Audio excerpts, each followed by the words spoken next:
Hello and welcome to this quick guide. Today we're going to show you how to stop data sharing in the Kayak app on your Android phone.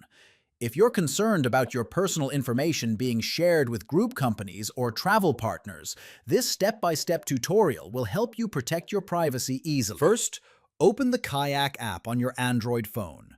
Next, tap the profile icon located at the top right corner of the screen. Then select Account from the menu that appears. Scroll down and select Data Sharing from the list of settings. You will now see three options: sharing with our group companies, sharing with travel partners, sharing with our business partners. Toggle off all three options one by one to stop data sharing with each of them. Once all options are disabled, exit the settings. Your data sharing preferences will be updated automatically. That's it! You've now disabled data sharing in the Kayak app. Make sure to check back occasionally, as app updates can sometimes reset privacy settings. Thanks for watching and stay safe online.